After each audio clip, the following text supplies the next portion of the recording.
everyone. I just want to start off our webinar today by sending out a very special thank you to the Abu Dhabi Early Childhood Authority who's made all of these webinars possible. I'm really thankful that we're able to make a connection from so far away, especially during this crazy time in the world. And I don't know what your day was like today or how your family is doing exactly, but I hope you're doing well. And why don't we all take just a good deep breath before we've started. Maybe it's been a busy day and your hands have been full. And it would be good if we can relax so we can listen and think as best as we can. So one way I like to do that is to actually like squeeze your hands together. Squeeze as tight as you can while you're taking a deep breath. And then as you let it out, let your shoulders relax and your arms relax. There we go. This is also sometimes an easier way to teach children how to take a deep breath, because often when we tell them to take a deep breath, they will start going, which is not as relaxing. So having their muscles squeezed together is kind of a way to like bring in the deep breath and then to let it go. It just gives them a muscular pattern to follow. But again, thank you everyone for being here to follow this webinar on language support. I have not met your children, so I am not sure exactly what fits them and exactly what you are looking for. So please, if you need something different or if you need to ask a question to make something more specific to your child's experience or your family's experience, please write those questions into the Q&A. And I will get to them as soon as I can, or as soon as I can take a break. It really does help to make it more useful to you. And I will be giving out ideas here and there for things that you can do in your home. I'm trying to make the most of this short period, but if you see an idea or a concept that you think really works well for your kids and you want to go and practice it or see if you can collect a few more materials, and ask for feedback, that's great. If you want to just take the time to sit and listen and take notes so you can, work on some projects tomorrow, that's wonderful. But I'm going to start out by sharing my screen and just going over a few general concepts that I think are really important in language development, especially with kids who are learning language in all different ways. So let's see what we have here.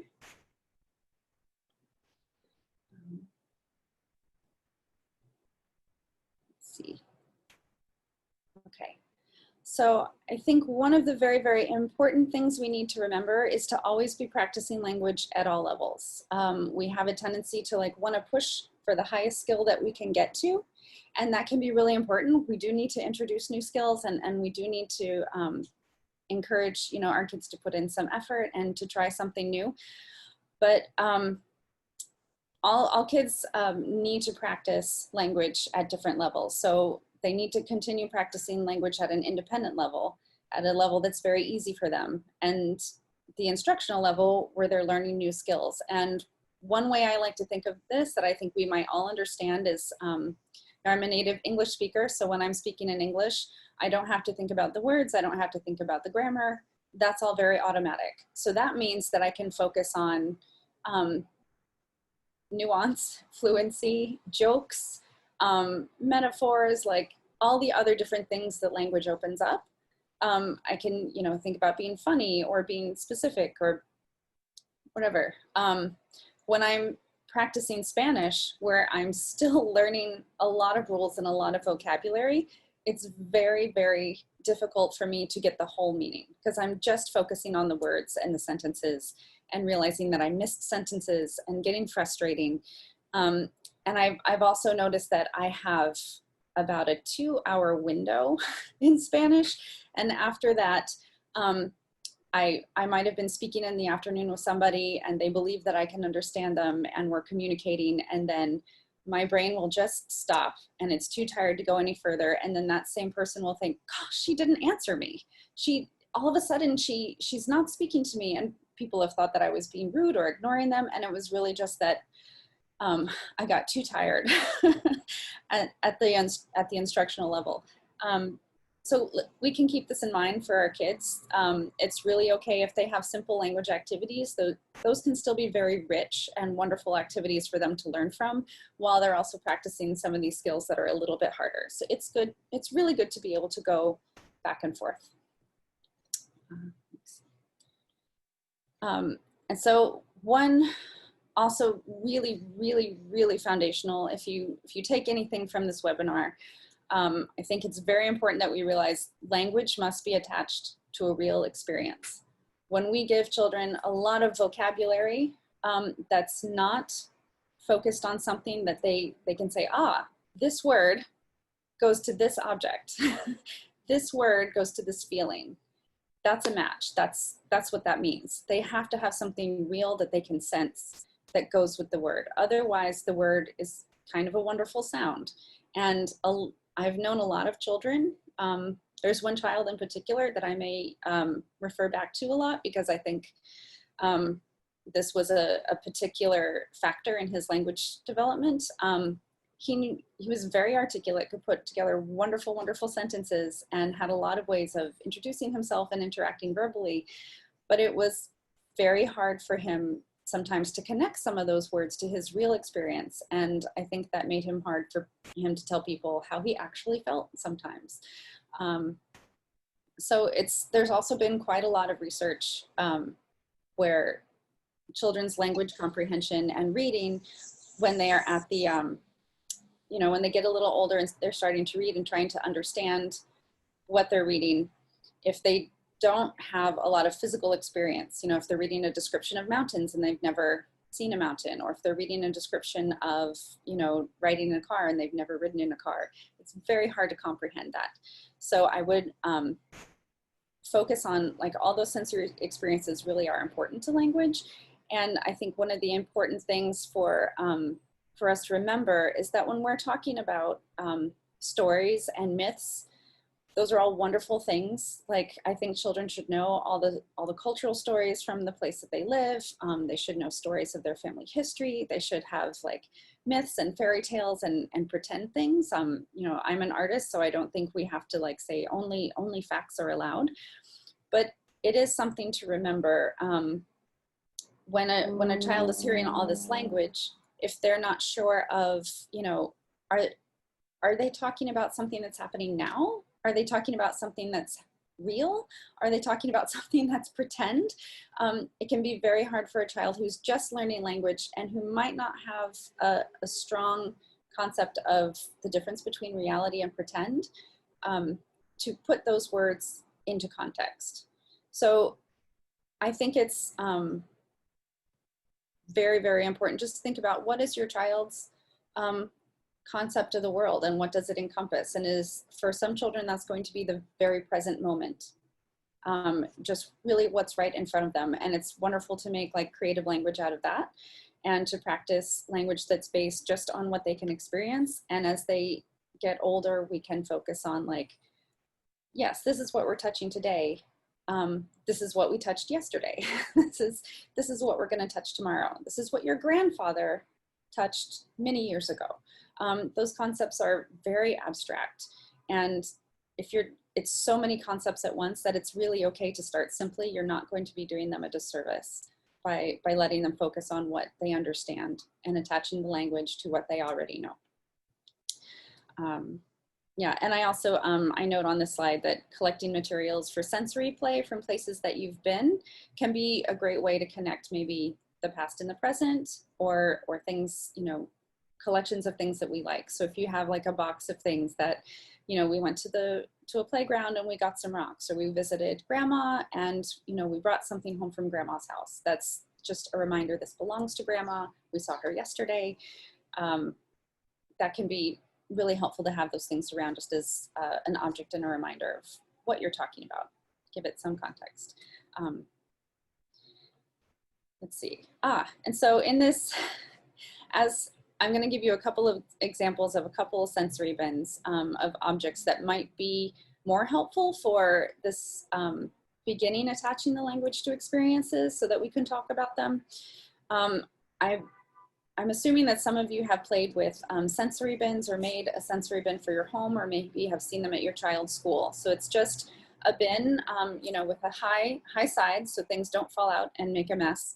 And they can be used, you can put anything you want in it for the child to explore sensory wise.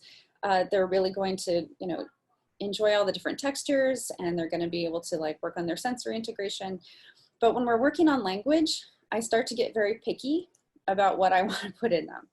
And I thought this one, so if you were living in the United States, this one has a lot of very familiar objects that you might be able to relate to things that are outside. So if we have the dirt and we have these construction trucks, and we have, you know, these are some little game pieces that we would always see.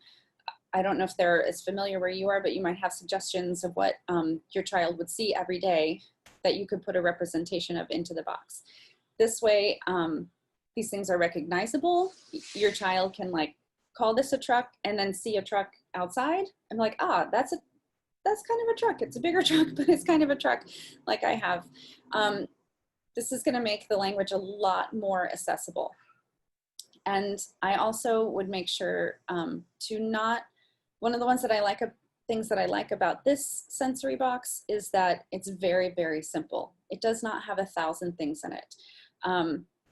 I was working with a young girl she was completely blind, and she was learning to speak, and she was very, she used her speech normally when she was very, very excited.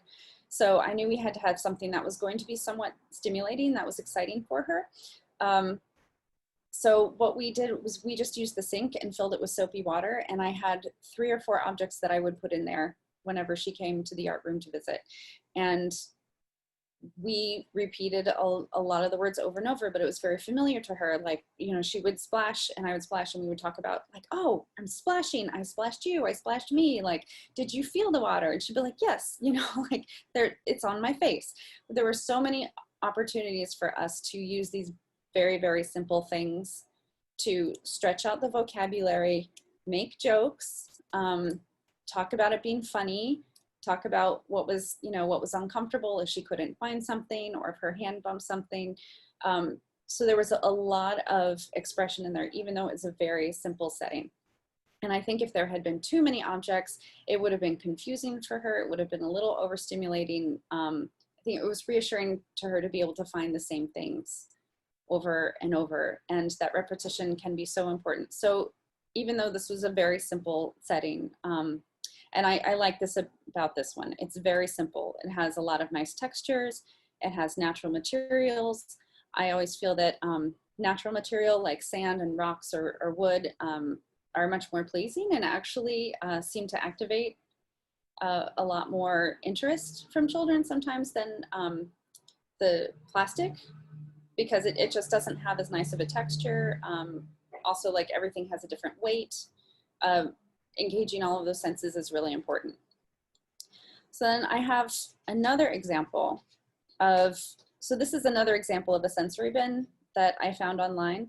And I put this one in here because I would not be as comfortable with this one for a child where I was using the bin to practice language or to practice like initial language, because there's a lot of things in here that I feel like could get very abstract or that they might not recognize. And,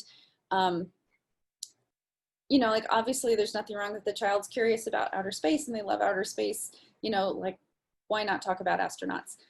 But this is not, it might be too abstract because there are a lot of things that might be beyond their comprehension or beyond their daily experience. And they might remember the word like, oh, that's an astronaut, but it's going to be really hard to attach it to their daily life. So it's not like it's against the rules, but this box to me seems a little bit more complex than you'd want to give to a child who was like really needed to connect their personal experience to the words. And I also feel like it's a little overstimulating. Like I would pick a few of those items and maybe focus on the color or the textures of the rice or the hand movements that they were using. But I'm very happy to hear questions about that or suggestions or things of your own child's preference as we go forward. I hope that's clear. This was an activity that I did with two children who had just come back from their summer vacation. So we do have, here in New York, we do have some beaches, even though that's not what we're famous for. So several of the children who had come back for their first art group after summer had just been to the beach, and they had this memory clearly in their mind. And this was a very important activity, I felt, for understanding point of view. And point of view is very important when we're talking about our child's experience with language, and we're saying like, okay, maybe, you know, we're both doing something together, and to me this is very fun. Is it fun for you, or is it uncomfortable for you? Are you having a good time? Okay, so am I. Having a shared experience or acknowledging that you might be having two different experiences is a really, really high level thought process. So if that's something that you can play with your child, that's wonderful. It's a really, it connects so many parts of our experience. Sorry, I may have to close the window if the construction continues. Let me know if that's a problem. So what we did for this, actually these two boys were having a day where they were not happy to see each other after the summer vacation, and they were disagreeing quite a lot. But they both had been to the ocean, and so they sat across from each other. You can see that there is a tape line. It was a little bit thicker when they started, but they had made a boundary so that they each had their very own side. And that's fine. That's actually a wonderful thing to do if they need to tell people, I need some space. So they made a boundary for themselves so they'd know who was working where. Sorry, I am going to close this window for us.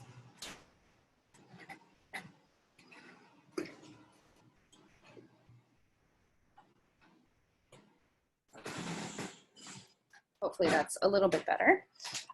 So as I was saying, they had made a boundary through the middle of this cardboard thing. One boy sat on the side with like all of the blue, shiny blue material, and then the other boy had sat on the side with all of the sand and seashells. And they both remembered like what they had experienced most at the ocean. So the boy on the side with the sand and the seashells, he remembered sitting in the sand. He remembered collecting some things. That helped him to remember that he'd also been sitting with his family, and he could tell me a little bit about what his family was doing that day. And the other boy, what he remembered most was the water and imagining that there were animals swimming in it. So those orange pieces symbolize the fish. And of course, like there's some dolphins down there that I helped him to cut out, and he remembered the sun. These were all like, they had very, very different memories, and they were able to talk about being at the same place and having these different memories together.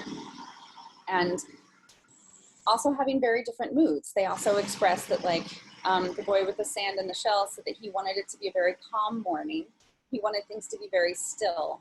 And so he worked very hard at like gluing down all of his seashells. And then his friend, who was really thinking about the water, said he wanted it to be very exciting. He was very excited at the beach, and so he wanted to have all of these shiny things and animals and moving parts. So it was very interesting because when they came in, I think this was part of their disagreement during the day, that one of them wanted to be quiet and the other one wanted to be a little bit louder. But they managed to have their own space and each tell their own experience through this. And I think it had to include a lot of like the physical experience of their memory. But I thought this was a great activity because they were each able to tell each other how they felt about it, and what they enjoyed and what they wanted. Yes, I will. There's one other window. Hold on just one moment.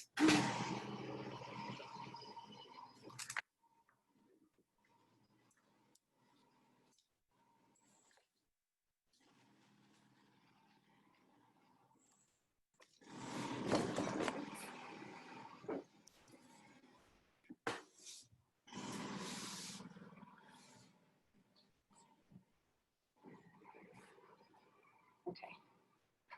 All right. I think that will happen that will help a little bit.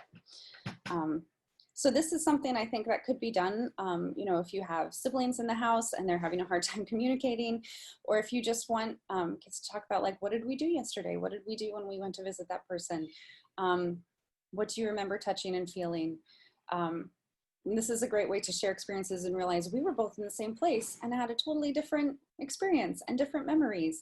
And that helps, that really helps kids when they're communicating to know that, like, you know, a lot of kids can assume that everyone else is feeling the same thing I am.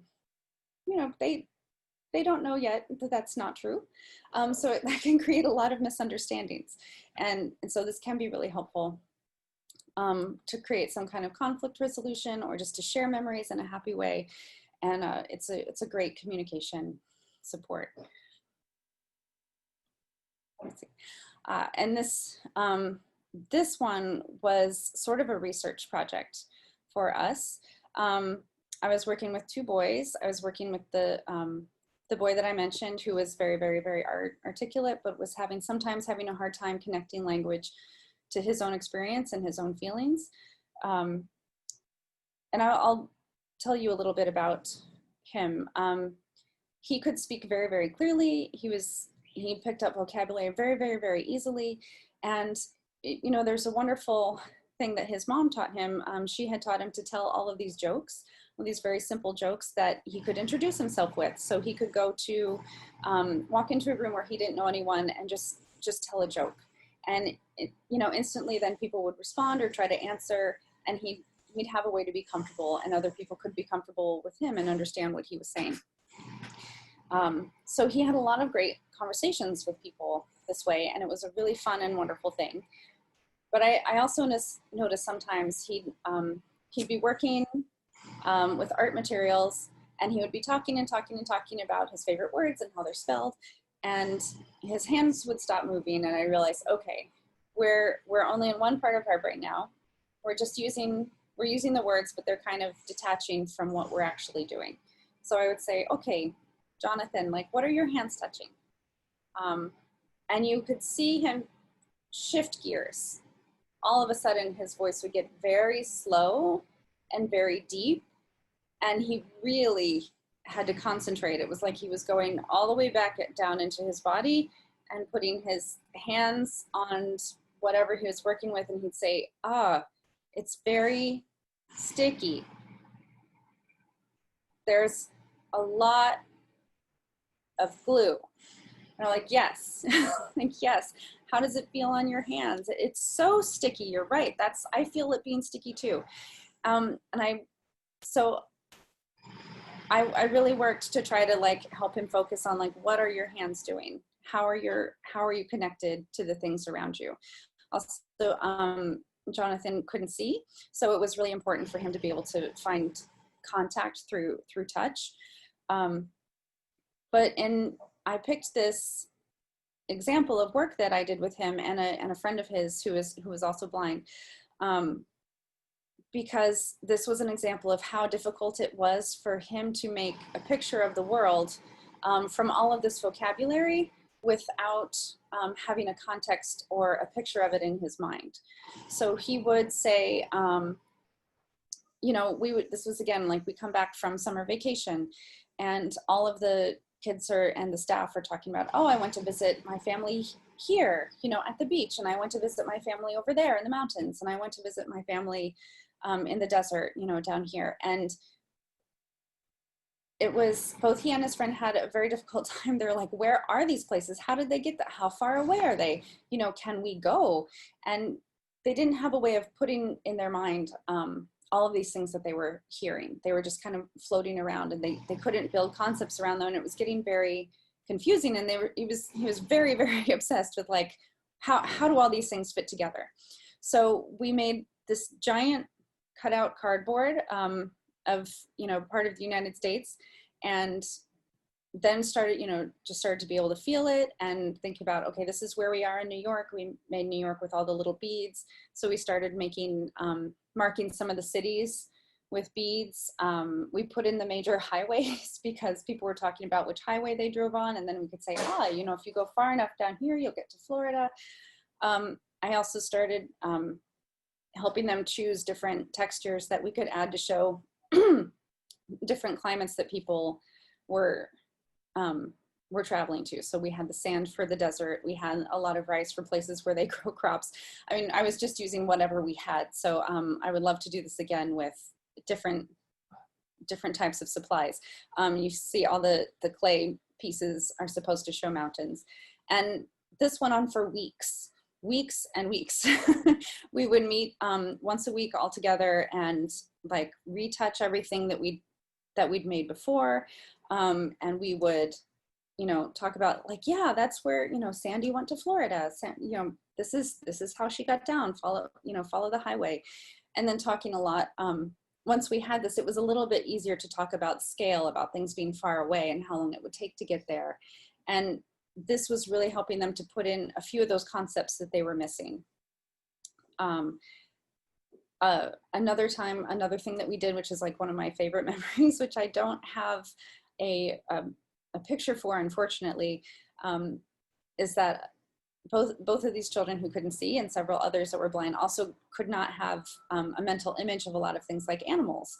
And so they had a really hard time with this type of vocabulary and understanding, you know, where they would from or where they would be or what they look like. So we were actually able to go to a person who kept taxidermied animals, you know, where it's just like the skin and the heads, like, and they let us touch all the animals so that they could feel like how many legs they have, where their claws go, you know, what shape their ears are, how thick is their fur. That really helped them to like understand and to make comparisons. But it just really impressed on me how important it really is to have that sensory experience first and then attach the word to it. The words will just be floating if we don't have that experience.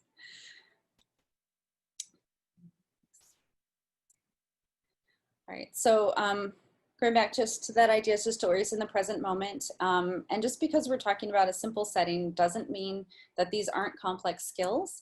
And it doesn't mean that they're not, that they won't lead to more complex activities.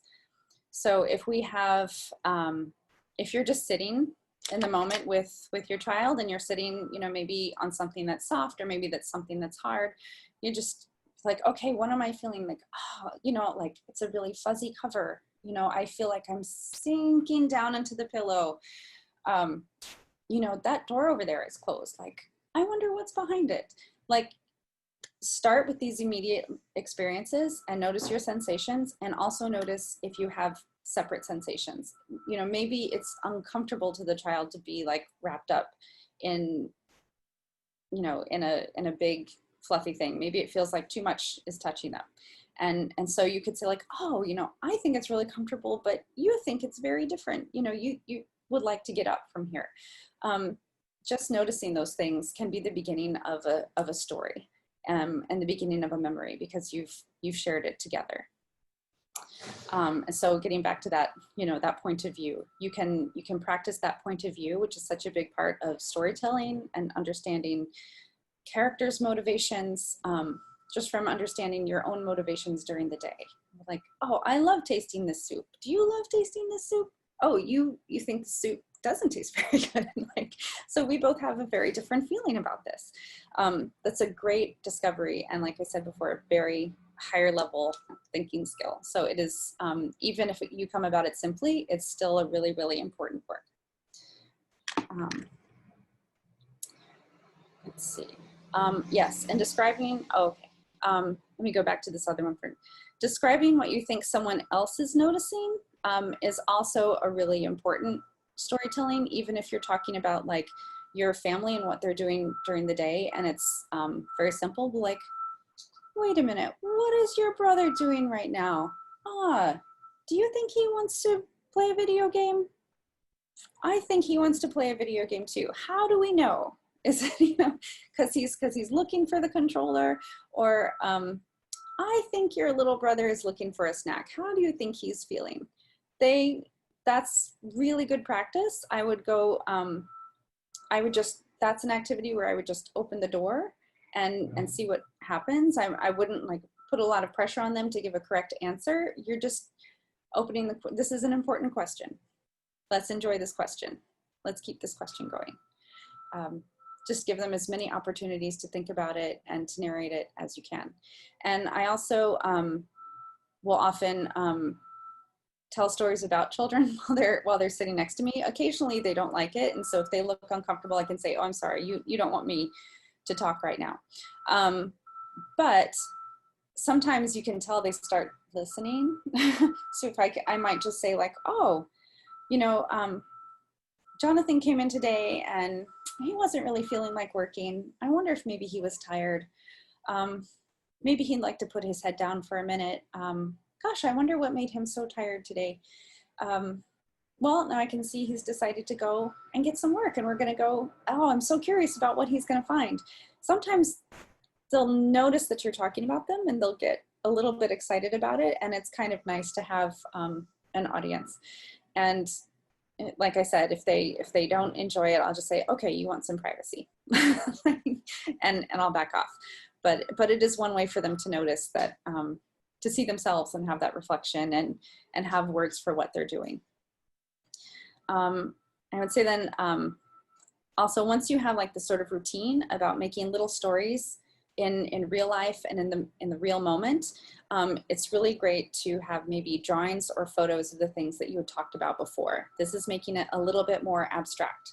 So if you take, if you say like, "Okay, we went to grandma's," and you have a couple pictures of grandma's house, and you can just put them together on a couple pieces of paper, so you can take them out and sort of read them like a book. And like, "We went to grandma's house.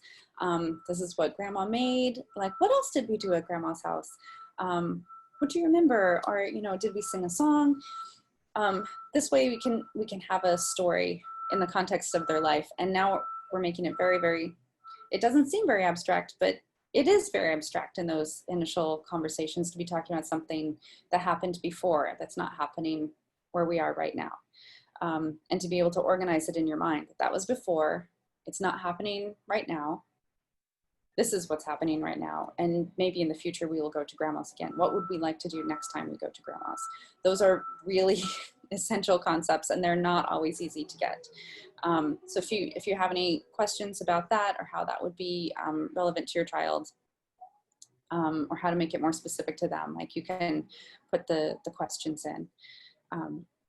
Let's see, I also wanted to, this is just a quick activity that I wanted to introduce to you. I know this, the last time I presented, that we did have some Montessori teachers in the group. And so I don't know, this might be familiar to a few of you, but it's a very, very simple way to introduce new vocabulary if you feel like your child's needing some review. If you're like, notice that you're talking about a lot of things and they're just not getting the words that you've practiced all the time together. It's very simple. You just first, like the adult, will name an attribute or a descriptive word, then the child will choose it, and then the child will name it. But you need to start out very specifically. So for this example, I have these 2 bottles of ink. They're exactly the same size. They're exactly the same shape.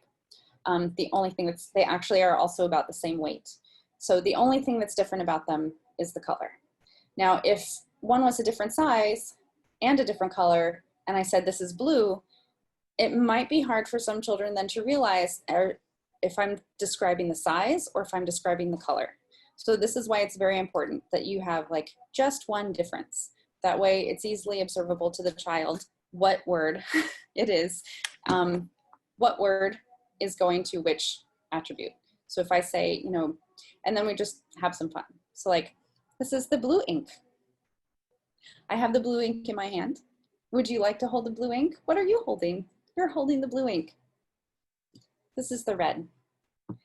This is the red ink. It's so pretty. I love the red ink. Would you like to hold the red ink? Can I have the red ink back? Okay, now I have the red ink. That's great. Do you want to look at the red ink closely? We just repeat over and over and over, as not to torture them, but just as long as it's fun. And then we ask them to choose. So if I'd say, okay, can I have the blue ink back? And they say, oh, which one is the blue ink? And if they can choose it successfully, then we continue. Okay, oh, I have the blue ink and I have the red ink. Which one is the red ink? And have them choose, ah, this is red. Okay, so now I know that they've realized that like this is blue and this is red somewhere in their mind. And they're starting to make that connection. If If it's not working, we just go back to the first step, or we smile and say like, that was a lot of fun, and we put it away for the day. So maybe they've gotten to their frustration level.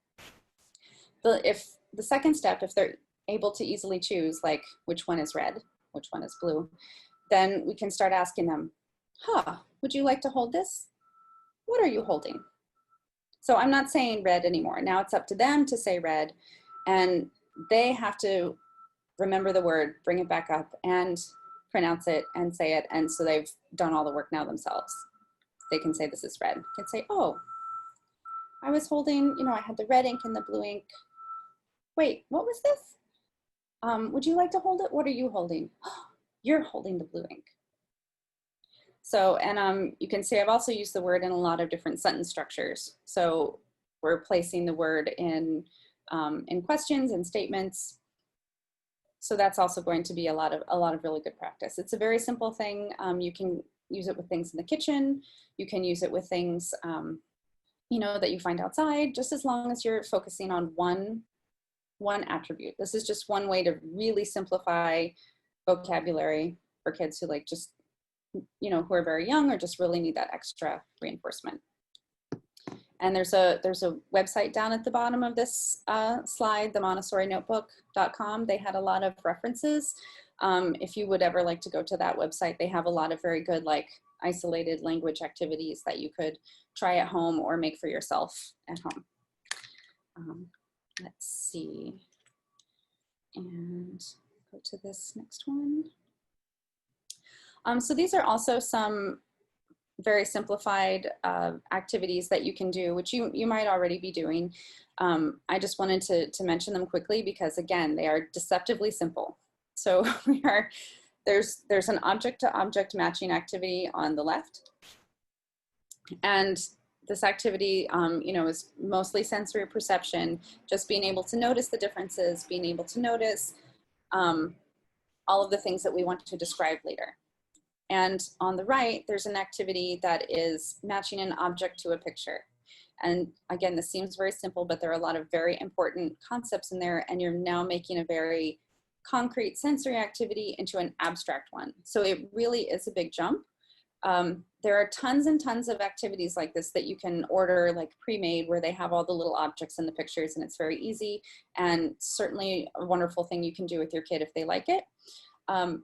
But one way that I think you could make this a little more connected to their experience and still make it more abstract is to use those photographs of things in your home.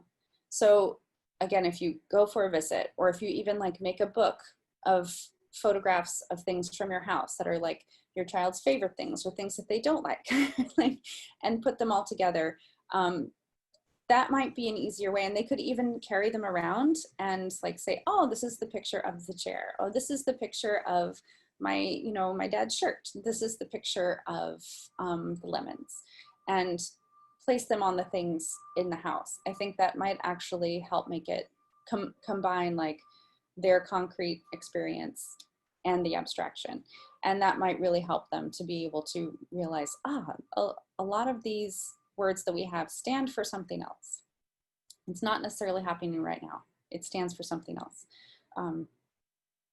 But it also stands for something that I know. And I know I'm talking about a lot of things. I feel like I'm throwing a lot of concepts at you. So please, if you have a question, or if you just have an activity that works really well for your own child, or if you've been trying something and you're not sure, how it's going, and you want some suggestions, please of course put those in the questions. So I also wanted to talk about research activities, because I feel like this is a language activity for a lot of children that has been very, very, very important. I've spoken with a lot of children who have very high level language, actually, and they will find something that maybe is a little bit stressful to them. For one instance, I met an older boy who could read and write very well. He was very articulate. He was very, very concerned about the sounds of babies crying. It caused him a lot of distress, as it's meant to do. He really did not understand why they needed to make this very loud sound, and why were they so sad, and what was going on. And so he independently did a lot of research. He went on YouTube and Googled babies crying, and, you know, saw videos of babies crying, and then, you know, researched why do babies cry. And he did this over and over and over and over again. Now, a lot of people might call this perseverating. They might say like, oh, they're repeating this too much. We shouldn't repeat things like that. That's not normal. But it's actually what a lot of people do when they feel anxiety. We perseverate a lot on things when we have anxiety. And for this young man, he was really trying to understand. It wasn't something that he was doing that was random or that was in the way of learning. He was intentionally researching and trying to understand. Why do babies cry? Why does it hurt my ears? What do we do about it? And he learned a lot, and he created like all these folders of, you know, facts on why babies cry. And after a while, he did understand it better. And he felt like, you know, if a baby's crying, that's okay. They're just asking for help and somebody will help them. And if it bothers me, I can leave the room. So he figured out a way to deal with it that way, very independently. And I think that's something for us to remember too, like that repetition might be very meaningful. It's not always random. It's not always a problem. I also know a young girl who she found bug poison in the building, and her, you know, her mom was very shocked, like, oh my gosh, don't touch that. That's, you know, that's very dangerous. And this became a big question to her, like, why would we put dangerous things in our building? And why are we killing bugs? And what is poison? And, you know, so she asked constantly, and I'm sure if someone's at home asking you the same question over and over and over, it can start to feel like it's not meaningful. But it was portraying like how much concern she had about it, how many questions she had about it. And so we did talk about this over and over, and eventually it wound up branching into a whole research project about plants. And some plants are poisonous, and sometimes that helps them, and sometimes they're too poisonous. And, you know, what else is poisonous and why? And is it a protection or is it a harm? And we got into some very big questions just by giving her the time to ask the question over and over. And I think she also had to start the conversation by asking the same question. That was just kind of the starting point. And then we could go into all the new information.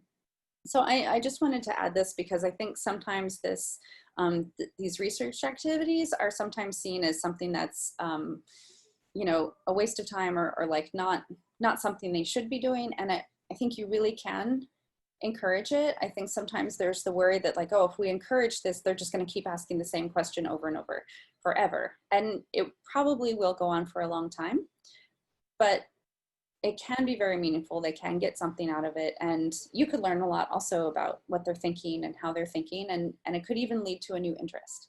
So I would definitely think that's a really important activity. If you have any particular interests that your children have been trying to research or ask about over and over, you can also add that in the questions and we'll get to it. So this was an art activity, again, with the student Jonathan, and I thought this was a wonderful way that he used storytelling to come to understand something about something that really troubled him also. Again, so he was able to be, you know, start conversations and chats with people all the time and be very articulate and make a connection with them. But he did have a really hard time describing his own feelings and his own sensations. So we went through a very, very long process to get to that point. And one of the things, so when I was working with Jonathan, I worked at a school, and a lot of graduate students would come to work with us during the year, but they would only stay for a little while. They would stay for a few months. And so, you know, after that, you know, he would get to be friends with them, and then they would have to leave and say goodbye. And after the, you know, the third or fourth time, this started to kind of weigh on him. He was like, I really wonder where they went, and why don't they come back, and why do they say goodbye? And it was very, very troubling. And I think he really genuinely missed them. So he started to make these figurative images of him. And this is really the first time he independently made figures. I had introduced it like repeatedly, and he was not very interested. He preferred you know, other things like letters and numbers that he was really interested in.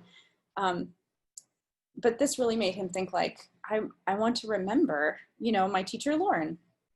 So you can see like the red rectangle is her body, and you know, the white and the orange are her arms, and the blue her legs, and then up there that yellow circle was, you know, her head. And he gave everyone a different kind of hat or hair, but it was, and you can also note here that there's a different texture paper for most of the parts of the body. That was also to help him because he was not able to see, to be able to tell like which piece was which while he was working.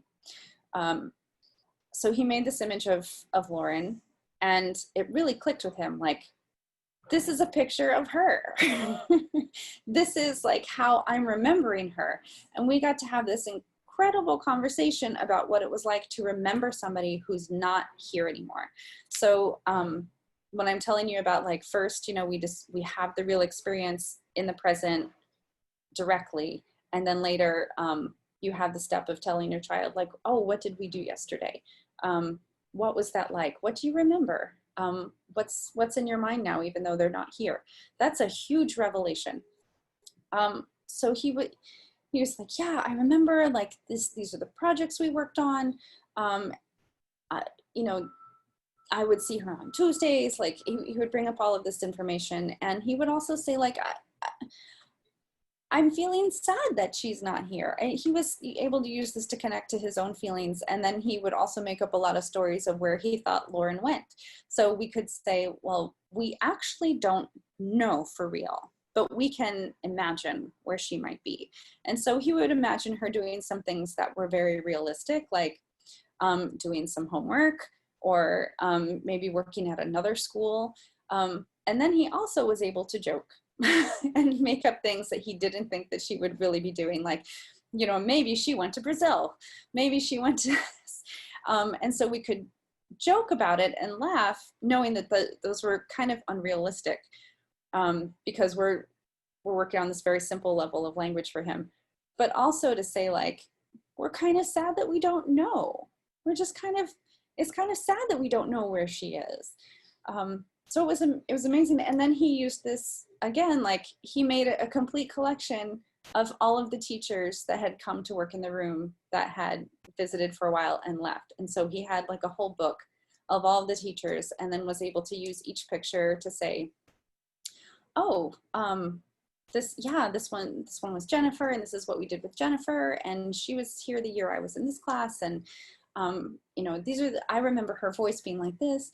And it was really, really important for him to be able to, I think, cognitively and emotionally, this was a huge activity for him. And I honestly did not initiate this. Like I said, I tried many times to introduce the idea of like making a figure, and it was just not of interest until he was missing a person and he wanted to make that person. So I thought this was really, really crucial for him. And it went on, like I said, it went on for a long time. And I think he continued to use it as a tool for when there were people that he was missing.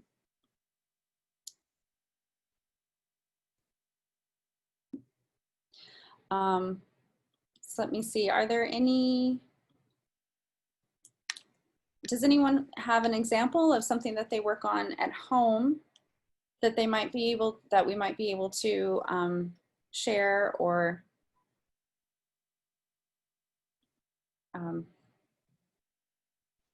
you know, or if there are materials in your home that you think would be useful?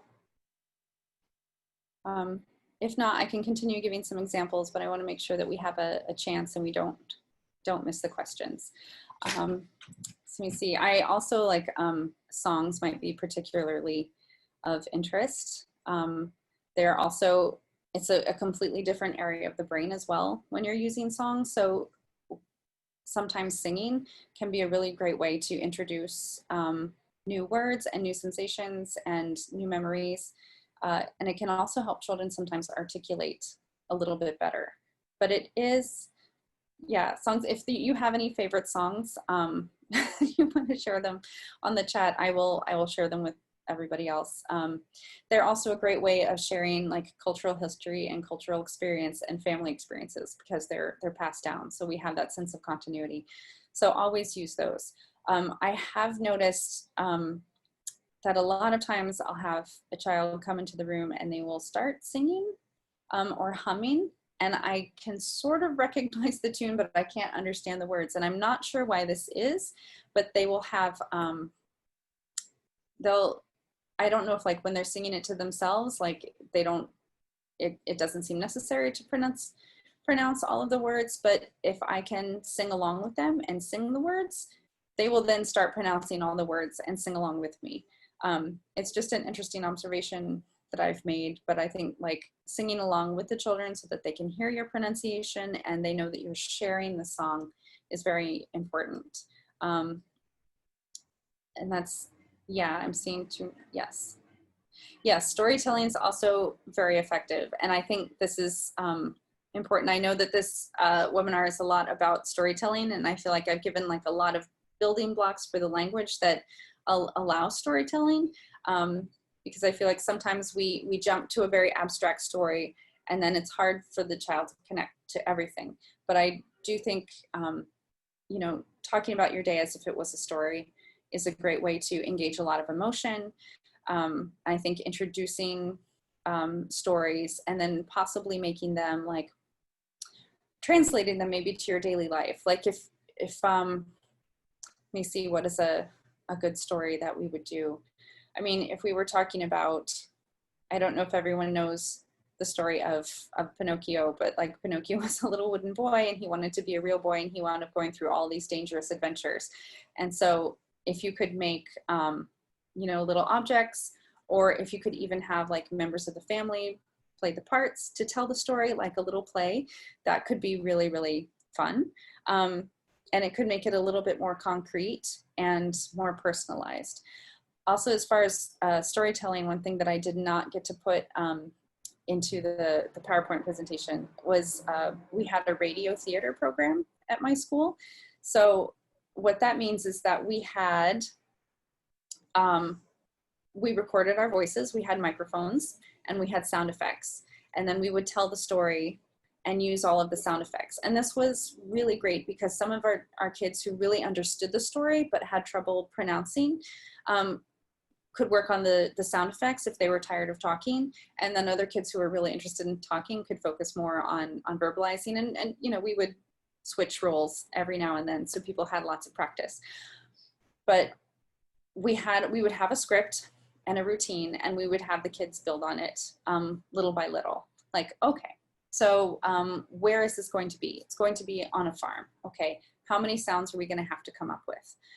Who's going to make the sounds? Are you going to make the sounds with your mouth, or are you going to use something to bang on? Like, how will you make those sounds that go with the story? And this was also really important. Even if they weren't telling the story or doing the speaking parts, they still had to listen and understand when it was funny or important for them to make their sound.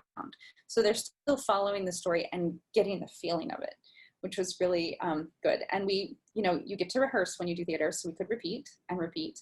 And I remember Jonathan, the boy I was telling you about, who did the pictures and the map, he knew his lines very well. It was very hard for him at first to understand the timing.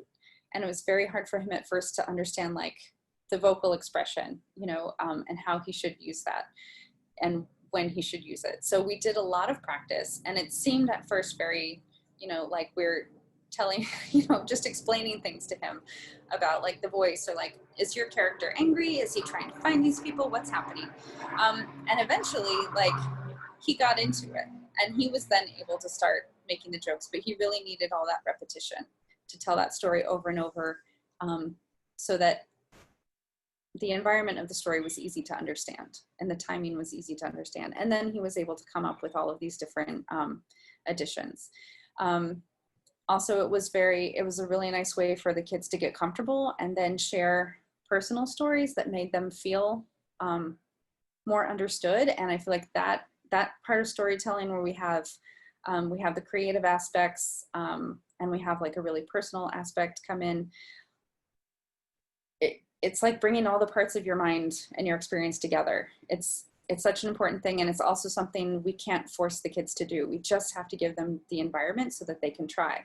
So one of our students, I see some people are raising their hands, and I'm not sure if I'm supposed to check on that or if the tech is. Okay, here, let's see. Is, hold on, let me see if there's something.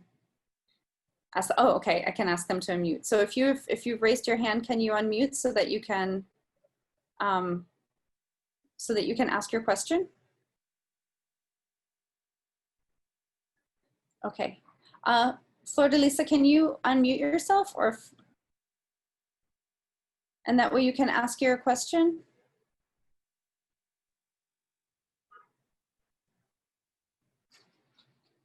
I'm ready when you are, if you're able to. I can't hear you yet, but.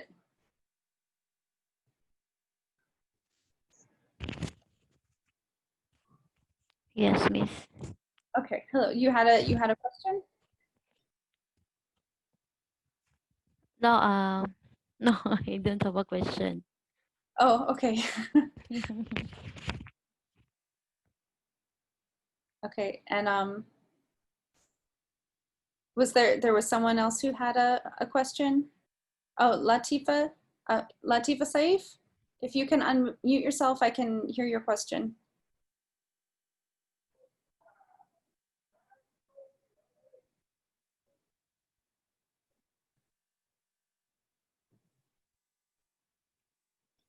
Let me see. I don't know if I can do it for you. Latifa, are you there?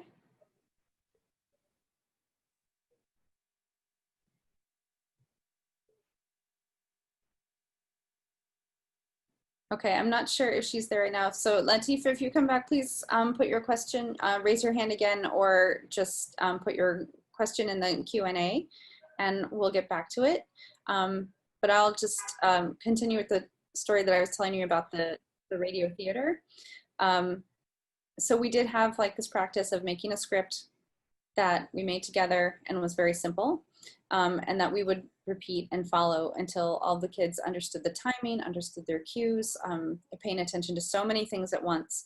And once we got this to be a comfortable routine, one of the students decided that he wanted to make his own play, and he wanted to give everyone parts, and he was going to write it and share it with everybody. And this was a student who was also completely blind. It was the boy that was working with Jonathan. And it was really frustrating to him when people were always on their phones, because he couldn't see what they were doing on their phones, and he couldn't talk with them when they were on their phones. And he was feeling a little bit alone. So he made the story about himself walking on the beach. Everyone helped make sounds for the ocean, because they now all share this memory of being at the ocean, and they could all agree on what it would sound like. And what, oh, it was a windy day, it was a sunny day, what would it be like there? They were able to share all those experiences. And then we also like all worked together to make the sounds of all of our phones beeping at the same time, and that they would drown out the sounds of the ocean. And this was a very sad thing in the play. And he was able to say very, you know, with quite a lot of emotion, hey, no one is listening to me. No one is listening to me, because they're all on their phones and they are not playing with me. And we'd say like, you really need to listen. And it was in a play, but it was a very sincere question, and they had all worked together to make this play. And we did build up to that quite a lot, but I felt like it was a safe place to tell the story, because it was sort of pretend. When we can use pretend stories, it doesn't feel as real. It doesn't feel like we're hurting someone's feelings.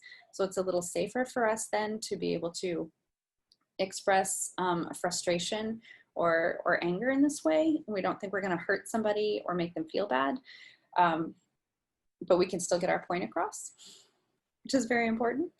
And they were able to feel like a lot of support around the stories they created, because everyone in the group was also helping. Like, what kind of sounds do you want? When do you want me to talk? Like, when, you know, is this the right volume? Like, what do you want? So it was extremely helpful, and we really, really, really enjoyed having that program. But we also had a program for the younger students who I think might have been really confused by some of the abstract language that we were using in that group. So for the younger students, I tried to talk about things that were just happening in the room at that time, or that we would use a sound and like pass it around and talk about what was happening there. And that was our foundation. And there's no reason to believe that, you know, that younger group of kids wouldn't have been able to go on and tell stories. Actually, they did love to tell stories about ambulances and emergencies they loved exciting stories. So we told a lot of exciting stories. But I had to be careful because one time we were using different sound props, and one of them was like a wrapper, and one of the kids heard, you know, the cookie wrapper and was like, we're having cookies. And I was like, no, you know, it's pretend, there's no cookies, we're just thinking about the cookies. And that was too much and not fair. And he really did not enjoy that. So that's what I'm saying, when like sometimes, because you just have to be aware of like their context and what will be confusing. If it's easiest for them to understand what is happening in the world right in front of them right now, start with their storytelling there and then expand it, because they can get a lot of mixed up cues about what is happening right now. And they can hear a lot of language about something that's happening far away and think, are you describing what's happening right here in front of me? And those words don't match, and it gets very confusing. I think one good example of this is that when I was working with children who were visually impaired, a lot of times people would describe to them things that are happening around them visually. Like, you know, there's lots of green plants, there's a white potted plant, and there is, you know, there's a window and the light's coming through. And this can be really helpful because they want to know what's going on around them. But for the kids who had never seen the plants and who had never seen the pots, like, it didn't mean much to them. They would have, and they also, you know, were describing things in color, like this is what we're sensing, but that's not how they would sense the room.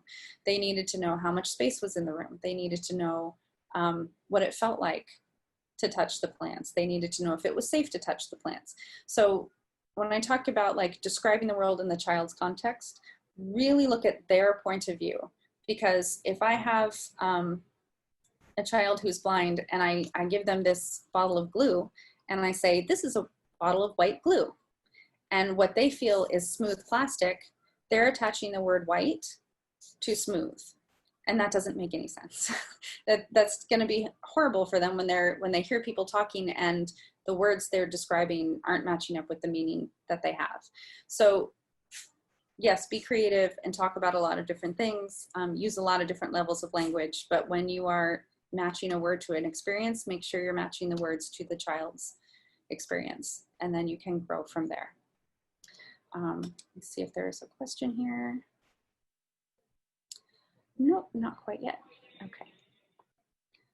I wonder, just since we have a little bit more time for the Q&A questions, if you could let me know maybe how old some of your children are so I could give some specific examples. Or if there's a particular skill that they're working on, or something you've tried at home. That way I can give you some feedback maybe that's more related to your family. And let's see, in the meantime here, what do we have? We have that we can use. Okay, so I'm also going to talk about you know, children acting out movies, which is also something that for me, it does seem like the language in the movies can be a little bit divorced from their actual real experience. And when they're repeating the lines, it may just be repeating the lines as if they were music, as if they're beautiful sounds and not necessarily language. Not necessarily anything wrong with that. That's completely fine. But I think also sometimes there's a way to make those words more meaningful. So if you have a child who loves a particular movie or who loves a particular TV show and they're repeating those lines over and over and over, repeat them with them and see if you can find a way to act them out. It might take a lot of effort, you know, and like slow introductions. so that you can try and, integrate it. They might have a routine they really love and they don't want to mess it up. Right, someone just raised their hand. If you'd like to unmute yourself so you can ask a question. Oh wait, but I think it may have gone back down.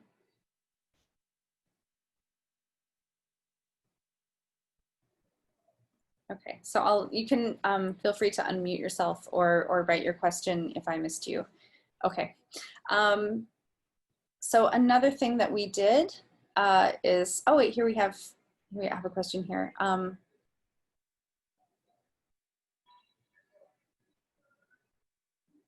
Oh, so you have a younger, okay, so I see, Latifa, that you have a younger sister who is following everything that the older sister is doing. So, and this is also really common. We've also had some situations. I have a friend of mine who her youngest sister wasn't speaking, and she was starting to get old enough that they were like, maybe she should be speaking now. What should we do? And so they were seeing a family therapist, and the family therapist said, like, just bring in all of the sisters. Bring in all of the sisters at once and we'll play a game. And what the family therapist noticed was that the youngest child never had to speak independently because the older sisters would just say, oh, this is what she needs. And she never learned to ask for things because other people were always anticipating what she wanted. So they really had to teach the older children, like, stand back, wait until she asks, give her a chance to do something by herself. This is a good question, Latifa. And is it, like, I'm assuming it's okay for me to say this, like, so Latifa is saying that her older daughter has Down syndrome, and that her younger daughter is imitating, like, a lot of what she does and the way she talks, and she wants to know if she can explain to her daughter that her older sister has special needs. And I think that's a very, very important question. And I think a lot of people are really wondering, how do we talk to our siblings and other children in the family about the expectations that we have for the other kids, how to tolerate them, why do they sometimes get to do things that we can't do? That can be really, it's a very long conversation. It will probably go on and change a lot as the girls get older. Your 4-year-old will start to notice that she can do some things maybe that her older sister can't do. And both of the girls will probably have a response to that. But I think it's okay to start that conversation now, to say, like, it's probably okay to talk with her sister in the way that she hears her sister talking. Maybe that's something they can share, or maybe something they can understand. But you could also maybe tell your younger daughter, let's teach her some songs, and let's teach her a story, and there's things you can teach her also. So that maybe then she doesn't feel like she always has to copy. She can also introduce something. She can have her own things that maybe her sister would like to learn from her. That might be a helpful way to start. And then, like, little by little, like, kids will have questions, and I think it's okay to just answer them very matter-of-factly. Like, it's okay for everybody to have their own abilities and their own interests. And so we can simply, like, explain, like, this is something that your sister likes to do, but you can do your own things too. And also appreciate that it's great that she admires her older sister, and she wants to do some things that she does. I think it will change. The conversation will probably change a little bit every year as she gets older, and they both have different interests or similar interests. But I think as long as your younger daughter is also saying, she's learning her own things at school, and she's speaking in her own voice when she's not with her sister, I think that's probably going to be okay. So thank you for your question, Latifa. And I have a question. I want to know which is better for kids to learn fast, telling stories or watching movies. I think that is, there can be a lot of benefit to watching movies, because you do get to see the facial expressions that go along with the words. You do get to see the actions and like the cause and effect. So there's something concrete there for the children to see and respond to. And also as a parent, if like the vocabulary is a little bit too difficult, you can always say to them, or if the story is like totally out there and it's hard for them to connect it to their experience, you can also focus on the facial expressions, but like, oh, wow, he looks really worried. Oh, look, like they really love each other.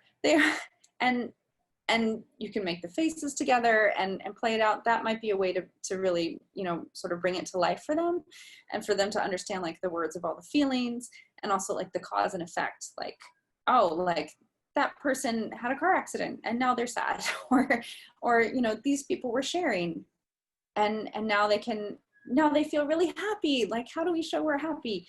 So you could turn all of those movies into a game, which I think is something also that the kids will do. Like, they'll start repeating the words over and over sometimes, but and they might really like that. It might be a ritual that kind of calms them, so it might be hard to break into, but you can bring a little bit of life to that by like acting it out with them, or changing the voices a little so they can play with it more and it can become more interactive. See, and I have a couple questions here, so I'm going to get to both of you.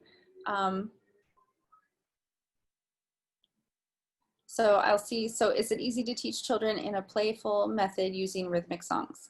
It really can be if you have, you know, children also, if you have like anything that you can use as a drum for a rhythm. I mean, there is a lot of natural rhythm in language, and that can also help the children just to attend to the sounds of the language, and to help them pronunciate. It's also, you can sing about things that are happening like in the room with you, or you can have like songs that maybe like people in the family sing, you know, when you're going to bed, and like all of those things, like you can add in the words. Children also love to take a very familiar song and change the words. So we did this constantly when I was working in preschool, like just to have a really simple song that we repeat and then change one word over and over, because it's so funny. It's the funniest thing in the world, and it's very motivating for them to try to come up with words. And that's also a really good skill to help remember vocabulary, is just to like remember to pull that word back out of your mind when you want it. So yes, use all the singing that you can. You can also practice turn taking when you're singing. So you can sing something, they can repeat, and it's a conversational pattern. And this helps the child like learn to attend to different language cues. Like when do you speak? When is somebody finished? How do you know when it's your turn to talk? That can be really helpful in a lot of ways. So yes, use all the music you can come up with. Even if they're just playing music, it's still going to be helpful for language. You can see we have another question here. So we have talking about a 4-year-old who started talking late, but now she's speaking, but it's still difficult. As I see, is to ask for what she wants.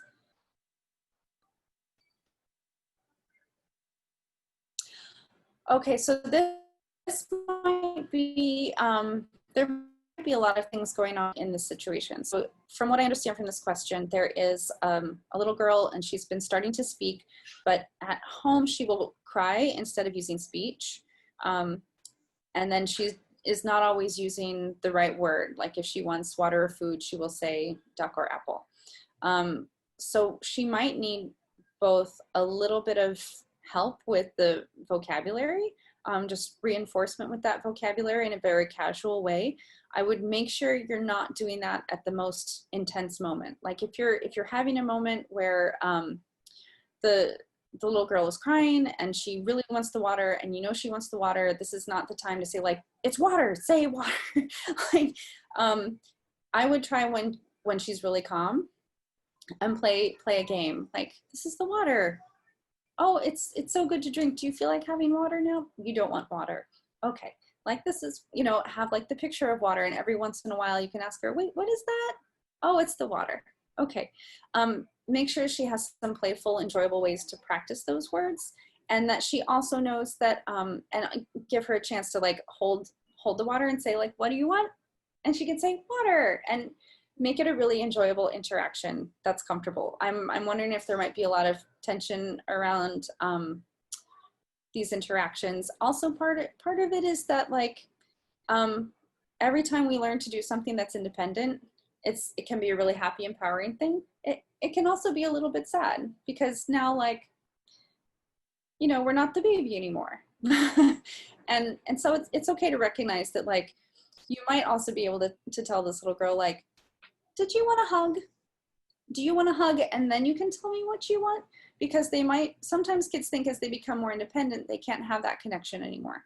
So it's okay to say, like, we will still hug you, we will still love you, we will still help you, but it's good for you to learn to ask for things. So I would also teach her to say, like, I want a hug. And that way she can have a hug, or she can have a high five or something, so she knows she's still getting that emotional support, because she might be using the crying instead of speech because she wants to be held, or she wants to know that, like, her relationship with mom isn't changing. So that I would do both of those things. Give her a little more practice with the vocabulary in a very calm setting, and also teach her how to ask for, you know, affection or emotional support in whatever way she likes. And hopefully that will help her through that transition. Let's see, I see Sidra has, oh, okay, we are now having to get to the end.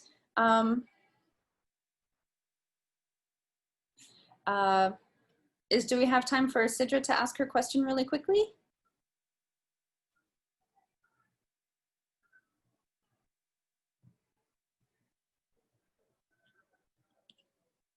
Okay, I don't know if Sidra can unmute and ask, or if we must go immediately. Okay, so I'm saying here that we have to close the webinar. I'm going to put my email address into the chat. If you have other questions that we didn't get to, you can feel free to contact me, and I will get back to you when I am able. But thank you so much, everyone, for coming. I hope it's been helpful, and I hope you have a wonderful evening wherever you are.